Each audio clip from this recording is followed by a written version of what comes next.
আসসালামু আলাইকুম। চলে এসেছি আমার মায়ের রান্নাঘরে। আর এই যে দেখছেন আমার হাতে মাছ, মা তো আগেই কুটু পরিষ্কার করে রাখছে। তো চলেন দেখি মা এই মাছ দিয়ে কি রান্না করে।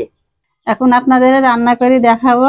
এই যে মাসকালাইয়ের বড়ি, শসা, আলু আমি কেটে পরিষ্কার করে রাখছি। এখানে রাখছি ধুয়ে পরিষ্কার করা মাছ। প্রথমে আমি এই বড়িগুলা তেলে ভাজি নেব। এবার আমি গরম তেলের ভেতরে বড়িগুলো দিয়ে নেব। এভাবে কিছুক্ষণ নাড়াচাড়া করে বাদামি কালার করে ভেজে নেব।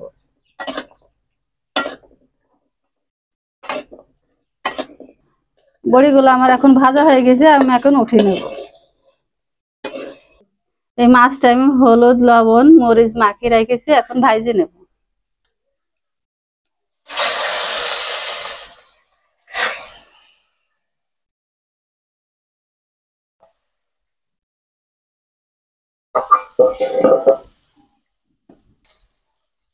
আমার মাছটা এক পিঠ ভাজা হয়ে গেছে, এখন আমি উল্টে দেব।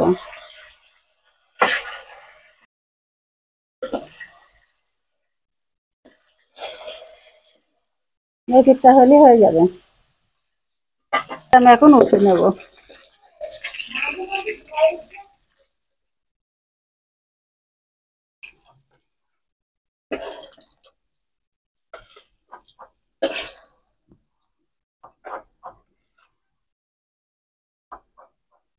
গরম তেলে আমি পেঁয়াজ কুচিটা দিয়ে দেব। এভাবে কিছুক্ষণ নাড়ার পরে বাদামি হয়ে যাবে। এবার আমি কাঁচা মরিচটা দিয়ে দেব।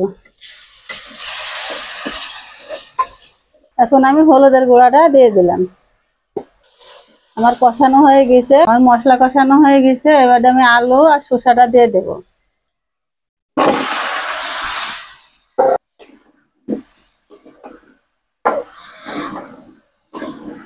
এভাবে কিছুক্ষণ কষিয়ে নেব।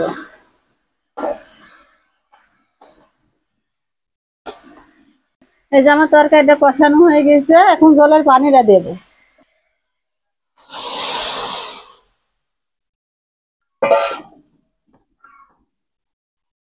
এই যে আমি এখানে জিরে বাটি রেখেছি, 5-6 বাটি রেখেছি, এখন আমি তরকারিটাই দিয়ে দেবো।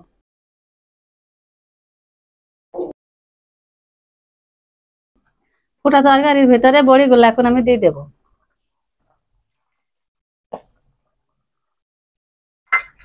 এবার কিছুক্ষণের জন্য আমি ঢেকে রাখবো তরকারিটা। এখন আমি ভাজা মাছগুলা তরকারির ভিতর দিয়ে দেব।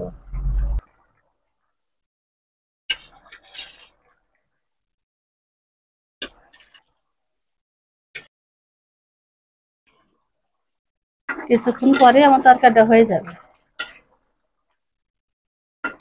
মা তরকারি হয়েছে? হয়েছে মানে কে দেখো নাবি নেব। দেখো আমার তরকারিটা হয়ে গেছে, দেখো দেখো নাবি নেব। এই যে আমার মায়ের হাতের রান্নাটা শেষ, কেমন হয়েছে দেখেন। দেখেন কতটা লোভনীয় হয়েছে। তো এখন আমরা রুমে গিয়ে সবাই খাবো। তো আজকের মতন এখানেই, সবাই ভালো থাকবেন। আল্লাহ হাফেজ।